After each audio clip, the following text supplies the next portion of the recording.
Hello there everyone, welcome back to the channel. My name is Botox Games, and I just got done watching the hour-long September Nintendo Direct that we've all been waiting months for, and I think, personally, that was a very, very strong showing from Nintendo. For the rest of 2025, we have a big release every single month, sometimes 2 releases, and for 2026, we already have 10 confirmed games from Nintendo. That is more games announced for the next year than I think we've maybe ever had from them going into the new year before we even actually get there. There are so many first-party games releasing from Nintendo. There were more announcements here from Nintendo than I was expecting even, and I already had pretty big expectations for this Direct.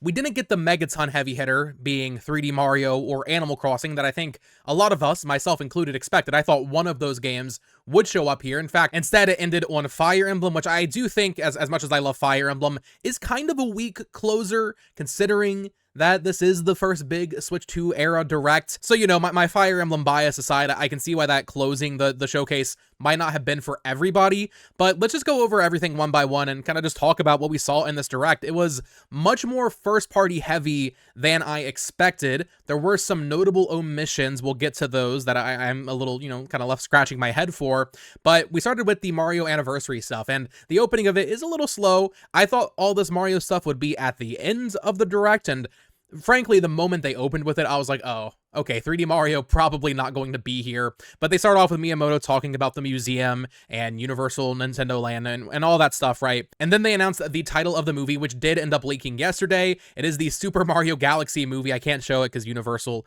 will take down the video, but that is an awesome idea for this movie. Get more Luma stuff. And then, I mean, they didn't announce casting here, but you can make a pretty safe assumption that Rosalina is going to play a pivotal role in that movie. I think going for Super Mario Galaxy is very exciting. I was expecting World first and then maybe Galaxy after, but going straight to Galaxy is very exciting. I hope we get a full trailer in the very near future, probably before Wicked comes out so they can play it before that in Zootopia. And then we get just a bunch of Mario games announced back to back to back. So first things first, they announced Mario Galaxy 1 and 2. I'm going to do a whole separate video on some of the pricing stuff that's come out of this Direct because I know that might be one of the major stinking points for a lot of people is the pricing of Mario Galaxy as well as the Virtual Boy thing, which we'll get to, and maybe even the amiibo. We haven't heard pricing on that yet, but Mario Galaxy 1 and 2 releasing October 2nd digitally and physically for $40 each. So $70 for the bundle physically and or on the eShop, but $40 a piece. If you already have 3D All-Stars, just go ahead and get Galaxy 2 for $40. People are really upset about that price point. I think that is valid. I love the Galaxy games, Galaxy 2 especially. I'm very happy it's coming to Switch 1. No Switch 2 version with mouse control is a little weird. But yeah, the pricing is a little steep. I gotta be honest, even as someone who collects all the Nintendo stuff, like $70 for the bundle when 3D All-Stars was $60 for 3 games.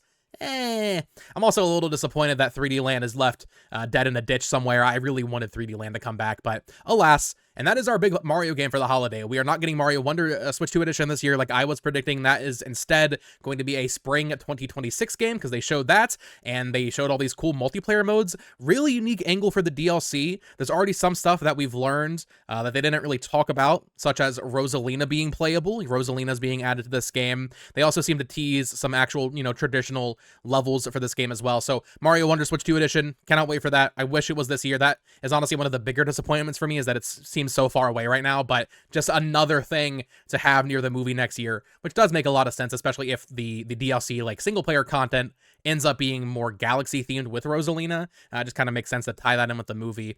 But then we also had Mario Tennis Fever. I wasn't expecting Mario Tennis or any Mario sports games to pop up here, to be honest. We've talked a lot about Camelot on the channel and how they're pretty much ready to go. This is their cadence. They release every 3 years. It's been over 3 years since Super Rush released, so we were due for a new Mario sports game from Camelot, and here it is. I just wasn't expecting it to be announced now. I thought it'd be announced like next year and then released very soon after. And at first watching this, I was like, okay, the cutscenes are incredible, clearly being done by the team that did the Super Mario RPG cutscenes. I think it's Nintendo Pictures now, so those look really good. But the gameplay, I was like, it kind of just looks like more Mario Tennis Aces, which I love, but didn't really see anything too revolutionary there. And then they showed the single player where all the Mario cast gets turned into babies, and it's like this RPG, you know, hub world thing that you're exploring. I think that looks really, really fun. So that alone like sold me on the game. On top of the fact that like I said, I already liked Mario Tennis Aces quite a bit. It just seems like Mario Tennis Aces with way more content, way more rackets, characters, but then also this really, really cool story mode where you play as the babies. I actually really thought that was pretty cool. And then the final Mario adjacent game announcement that they kind of closed this segment with was once again a completely unexpected game for this direct, and I think it looks really cool, and that is Yoshi and the Mysterious Book. This is a new 2D Yoshi game with a very unique art style releasing next spring, so another spring game that we weren't really kind of, you know, eyeballing. We don't know who's making it. I would assume it's good feel based on like the music and stuff, and just based on the fact that they've been doing all the Yoshi games. It could be maybe Zest, I guess. Is that the team that did New Island on 3DS? Maybe it's them, but this is really surprising. I just wasn't expecting this, especially when we've talked so much about Woolly World and how that popped up in the April Direct kind of on accidents. I still think we're going to get Woolly World eventually. I've been saying for a while it makes sense to have a Yoshi thing next to the movie because Yoshi's going to be a big character in the Mario Galaxy movie, but that's a new 2D platformer coming out next year. Very exciting. Interesting that this and Mario Wonder are both spring. Obviously, it's to tie it in with the movie, but we're getting two 2D things kind of back to back. A little weird. We'll see exactly what the release dates end up being. But yeah, I thought this was a really nice, surprising announcement from Nintendo first party wise. And then we also had a bunch of like different merch announcements. This was the direct of like other random crap for me to buy that's not actually a video game. So for Mario Galaxy, we're getting the 2 amiibo. Those look fantastic. They're bigger size. Don't have pricing on that just yet. As of when I'm recording, I'm expecting them to be expensive, but those look really nice. We're also getting a physical book of Rosalina's book from Galaxy. That's $25. That's really cool. And then they're also selling the talking flower, just a talking flower that you can buy and he can talk to you. A little random, but that is pretty cool. So a lot of merch and like just amiibo drops. We have more amiibo to talk about, but overall for the Mario anniversary stuff, it was like 20 minutes of the direct. I thought it was really strong. Obviously, we all wanted to see 3D Mario, and there was no Mario Kart DLC, which is odd.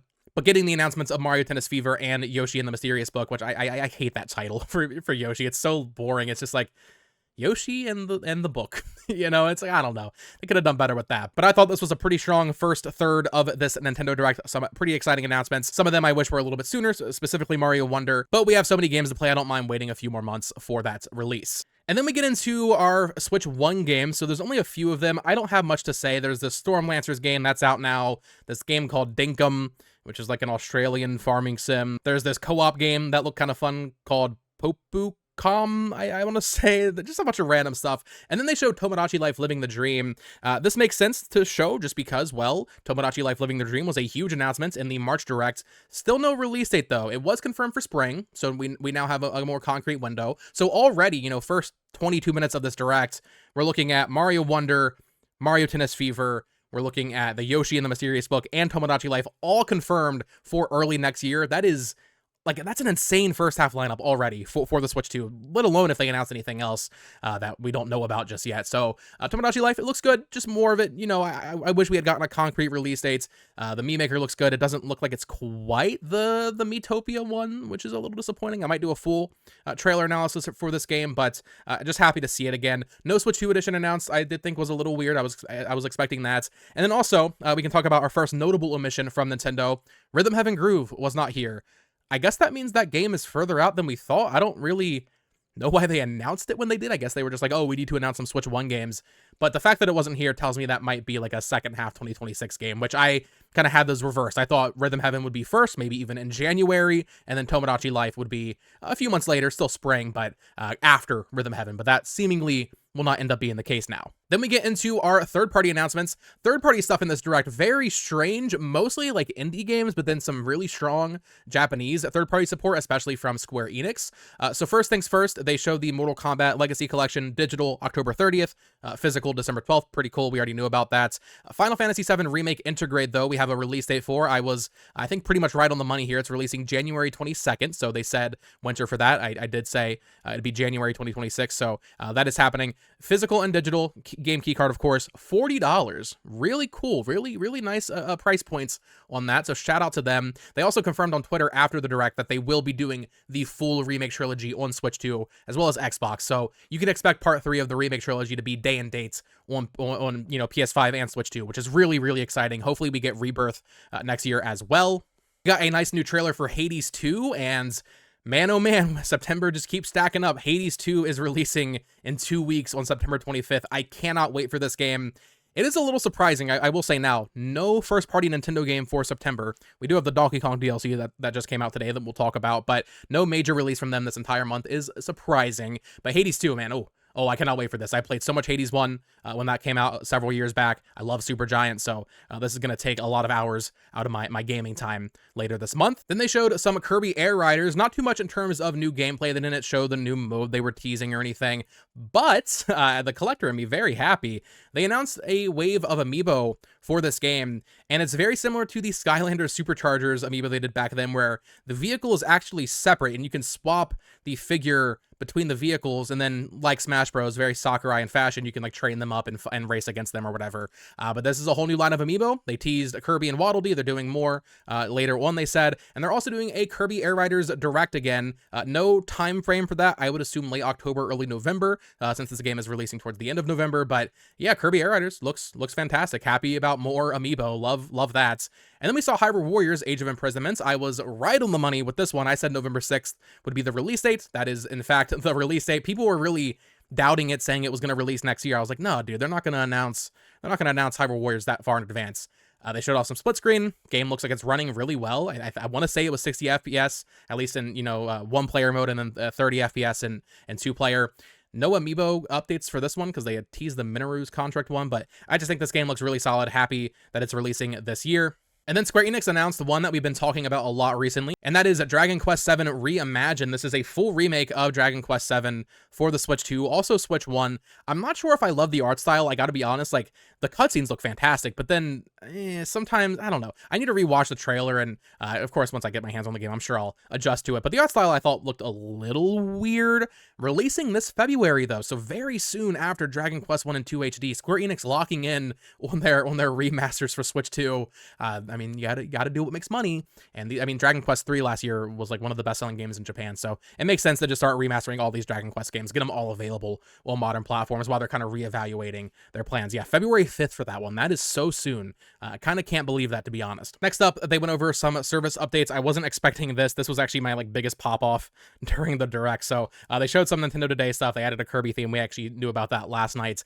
But then they announced Virtual Boy for Nintendo Switch Online. I cannot believe it. This was like a dream announcement for me, not because I love the Virtual Boy, but because I love that Nintendo Switch Online and the Nintendo Classics thing is becoming a history lesson for Nintendo fans. The fact that these games will be playable on Switch Online forever now is so cool, and they're also selling a Virtual Boy accessory. Now, it seems to be pretty pricey. I think it's $100 in the US. You put your Switch screen into it, and then you have to use the Joy-Con still. No controller sold for it, but I'm really happy about this. I know this isn't for everybody. This is for the hardcore Nintendo fan, but the fact that Virtual Boy is coming, and we already, we're getting Wario Land and Galactic Pinball, Teleroboxer, Boxer, Mario Tennis, Mario Clash. Jack Bros is one that I've always wanted to play because that's an Atlas game that was on Virtual Boy, and it's super expensive. I know I would never be able to buy an actual copy of that game. The fact that we're getting all of that on there, the fact that Virtual Boy is happening at all, it's not going to convince new people to subscribe to the service, but for the hardcore Nintendo fan like me, that's such a cool announcement. That's coming out next February, though. So once again, just another 2026 thing. Most of the new announcements here were 2026. There wasn't much to be announced for this year, which makes sense because we just had the partner showcase not too long ago that announced all the third-party games. Next up, Koei Tecmo, the goats of this Nintendo Direct in terms of third-party. They had Hyrule Warriors, and then they had this Fatal Frame 2 Crimson Butterfly remake. I thought this looked really good. I've never played a Fatal Frame game. I think this will be where I jump in, though. I know they have 4 and 5 on Switch, but just cool to see them continuing that and, getting more of these playable on modern systems. And then keeping in that Koei Tecmo theme, another Warriors game was announced to be getting a Switch 2 version, and that is One Piece Pirate Warriors 4. That's coming out later this fall. We'll definitely be checking that out. I love Pirate Warriors, as well as stuff like Stardew Valley, which is huge, Overcooked 2, Human Fall Flat. A lot of these very viral, very popular indie games are getting Switch 2 editions. So that all makes sense and is all not necessarily for me, but Stardew Valley getting mouse controls, that's huge. That game's one of the biggest games, So for that to be getting a Switch 2 version is pretty cool. Power Wash Simulator 2 coming to Switch 2. Power Wash Sim actually pretty fun. I do like that. I did enjoy that first game, so I did enjoy that announcement. We already knew it was announced, but the Switch 2 version I think is news. As well as a new Suika game, Suika Game Planet, I want to say it was called. I really enjoy this. If you remember Suika game from a couple years ago. Now we're getting Planets next year. Very happy about that. Just a fun little cheap puzzle game. And then we got our trailer for Metroid Prime 4 Beyond. I already posted my reaction to this separately. I thought that warranted its own video. I thought this looked really good. I think this is the best showing that this game has had. I will say, Samus on a bike is badass. That is such cool imagery. That looks so cool. I am a little reserved about this open world. I'm a little hesitant. This is a Switch 1 game. That open world looks so empty. Maybe it will not feel empty when you're actually playing it, but just watching this trailer, yes, it's very cool seeing Samus on a bike, riding around, shooting enemies from the bike, but the actual world itself, it doesn't look like there's many points of interest to really investigate. So I hope I'm wrong about that. That is what my one criticism of this trailer is, that the open world seems like it might be a little empty, but everything else we saw in terms of like the combat and everything, and even the bike itself, like it all looks really, really cool, seeing Silex at the ends. And then of course the release date, so it's releasing December 4th. That's originally like what I thought Kirby was going to come out. So I had all the like slots right. I was just wrong about where the games would actually end up being in those slots. And we're getting amiibo. So on November 6th, the same day as Age of Imprisonment for some reason, we're getting the Samus as well as the Samus and Viola amiibo. This is a huge amiibo with the bike. I guess the bike's name is Viola. So those are releasing before the game. And then on December 4th with it, we're getting the Silex amiibo. So yeah, very, very happy about that. Happy it's not delayed. Metroid Prime 4 Beyond. I'm just happy it's actually coming out this year. We can finally stop arguing about that game and it'll actually release and we can move on with our lives and look forward to Prime 5 after that. Then they announced some Donkey Kong Bonanza paid DLC, $20 for this DLC. I'm excited to play it tonight. I didn't really expect this at all, especially considering we didn't get Mario Kart World, but they added DK Island to explore. Awesome. But they also added this like roguelike mode where you get upgrades and you're smashing these emerald gems, and I'm not sure how to feel about it. Splatoon's roguelike mode I enjoyed for a night or two, but probably not something I'm going to play too much, but maybe I'll be wrong and I'll end up putting a ton of time into this. It's out now if you want to check it out. There's also a demo available if you have a Switch 2 and for some reason didn't buy Bonanza and you want to check it out. You can see how the demo is for you. Maybe it'll be up your alley and convince you to buy the game. So yeah, I'm excited to check that out. It just seems a little weird to get this and not Mario Kart World. And then they announced a new Pokemon spinoff, so we kind of had rumors about this. Not the spinoff I was expecting, so we're basically getting Pokemon Animal Crossing. It's called Pokemon Pokopia, I think. And you play as a Ditto, terraforming and raising this deserted island or village or whatever, and you're kind of just making it habitable for other Pokemon to come, and you can build houses for them and stuff. It's Pokemon Animal Crossing, and I actually think this looks like a lot of fun. Looks a little rough, Switch 2 exclusive, so I was thinking maybe it was Switch 1 footage. No, it's a Switch 2 game. Looks a little rough. Being developed, once again, Koei Tecmo for some reason involved with this game, and Game Freak. I need to see more of it, but this is something I can see myself like really losing hours to. I really enjoyed Fantasy Life earlier this year, and you know, just the idea of a Pokemon Animal Crossing style game, just it makes so much sense. I've talked about Pokemon Crossing in the past, like years past. I was like, okay, this is a natural crossover for them to do. So they're kind of doing it. It's not literally Animal Crossing branded, but we are getting a Pokemon cozy game, and it's nice to just see like a proper Pokemon spinoff again. It's been so long since we had something like this. We have so much free to play slop. This is a proper Switch 2 like console Pokemon spinoff. Definitely excited for this coming 2026. Just an unexpected announcement. Even if we had the rumors of like a spinoff, I wasn't expecting one quite like this, so I thought this was honestly one of the more exciting announcements of the show. And then they showed off the megas for Legends EA from the X and Y starters. I think they all look great. Delphox especially, Greninja as well. Chestnut looks fine. And then they confirmed paid DLC for this game. So they're doing the Pokemon Legends EA Mega Dimension paid DLC, $30 for this. We don't really know what's included. Maybe there's more information on the website. They're doing Mega Raichu X and Y. Hoopa seems to be involved. I mean, I was expecting paid DLC. I didn't think they would announce it beforehand, but if it's going to be out maybe before Pokemon Day next year, maybe that's why they went ahead and announced that. We also got Danganronpa 2x2. Seems to be a remake of Danganronpa 2. I've only played the first game, so I guess technically I could jump in with this next year in 2026 when it releases. Dynasty Warriors Origins, one of my favorite games of the year so far. Another Koei Tecmo release, another Warriors game. This is the Warriors Direct. This is releasing January 22nd, same day as Final Fantasy VII Remake on Switch 2.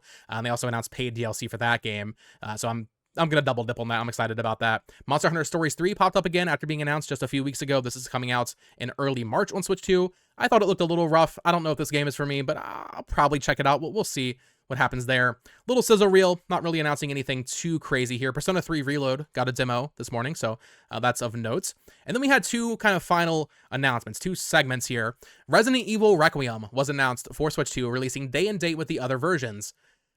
I know Nintendo fans are allergic to third-party games. I understand. This is a huge deal. This is the biggest day and date third-party game Nintendo has gotten, at least since, like, I don't know, freaking GameCube?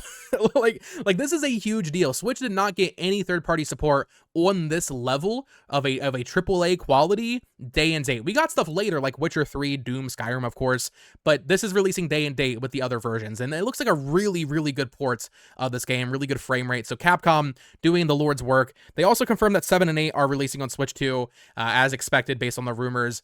Disappointed by this, though. They're releasing the same day, February 27th, as Resident Evil Requiem. Why would they do that? I want to replay these games leading up to Requiem, not the same day. That's so annoying. Maybe 7's not ready for this year or something, but if it's not, okay, put it out in January at least, maybe a couple, like a week before Requiem. I don't know. I thought that was weird, but that is a huge third-party announcement and very promising for the future of Capcom on this platform. Also, brief note on them. Not in the Direct, maybe in the Japanese Direct, they announced a Mega Man Star Force collection coming to Switch 2 next year. So that's very exciting as well for Mega Man fans. And then the final announcement was Fire Emblem Fortune's Weave. You all know me. I was heavily predicting a Fire Emblem game. That was like my one lock for this Direct. And what do you know? I was right about that. Looks good. Seems to be like a sequel to Three Houses, at least somewhat, because Sothis is in the game. They tease her at the end. Art style is good. They toned back all the anime stuff from Engage, even though, I mean, I loved Engage, but they found, like, I think a good middle ground between Engage and Three Houses, and the story seems more grounded. It looks like Intelligent Systems is handling it and not Koei Tecmo.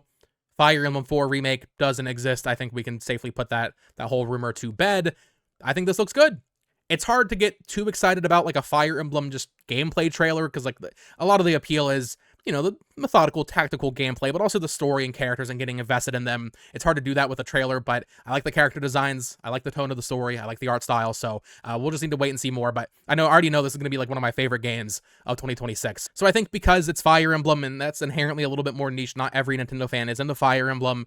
I think a lot of people will see this as a weak closer, and I do understand that. But for me, this closing it, but also just the entirety of this Direct and the knowledge of how much we have coming next year, both from first party and third party with big stuff like Requiem, but then for first party with stuff like Tomodachi Life and Pokemon and Yoshi and Mario Wonder Switch 2 Edition and all these different things. Like, there is so much to be excited about if you're a Nintendo fan, and there's so much variety. It's all different types of games. I think this was a fantastic Direct. There are a few things I am kind of scratching my head at. I did expect a bigger, like, tentpole release from them. Instead, we got, I would say, more smaller announcements that I wasn't expecting. And when I say smaller, I mean like Mario Tennis, which is still a big game for them. I was expecting that one big, like, system seller 2026 holiday game. I think that game still exists. I think they're just saving it for next year to announce it, but I was expecting that to be announced here, so that's a little weird. And then Splatoon Raiders, no show completely. That's really strange. I don't know why they announced that game. I mean, I think that we can safely say is a second half 2026 game now, and we'll see what happens there. I just don't know why they announced it the way they did. I guess it must have just been for the anniversary. I thought that would open the Direct. You know, I predicted that yesterday, so very surprising there. And then finally, a third-party game, Elden Ring, was a no-show. I think that's very good news, though. So that game was slated for 2025. It still technically is, but it performed really, really badly when I played it at PAX West. Like, I would 100% say do not buy the Switch 2 version based on what I played. The fact that it didn't show up here, I think, is promising, and hopefully they're going to delay it and give it the time it needs to optimize that port and get it running a little bit better. But overall, I thought it was a really good Direct. The third-party stuff was a little all over the place, but you have to consider we just got a partner showcase a few weeks ago, right? We already had a ton of third-party stuff announced for this year, and now we have a little look into 2026 with stuff like Requiem, which is huge for the Switch 2. And then for first-party, I mean, if you are complaining about the first-party lineup on Switch 2, yes, we can nitpick. We can say, okay, Galaxy's overpriced. I agree. We can say that there wasn't that big announcement for, like, the holiday game of next year. If you are unhappy with the Switch 2 and Switch 1 first-party lineup for 2026, I literally don't know what to say to you. you got to play more than just 3D Zelda. That's really what it comes down to. And of course, 3D Mario. There is so much variety and exciting games coming out next year that if you're a true Nintendo fan, I literally don't know how you could be disappointed with the lineup of this year into next. It just does not make sense to me. But let me know your thoughts on this Nintendo Direct in the comments down below. What was your highlight? What was your downlight? What was the weakest announcement for you? What was the highest announcements? I would love to get a conversation going down there. Of course, subscribe here for more Nintendo Switch 2 coverage content. I'm going to be doing a lot of trailer analysis and individual videos on each game, talking about them over the coming days, so definitely stay tuned for that. I also might do a video talking about the Mario Galaxy pricing stuff, because I know that is a hot button issue right now, so definitely subscribe here for all of that, and until next time, folks, peace!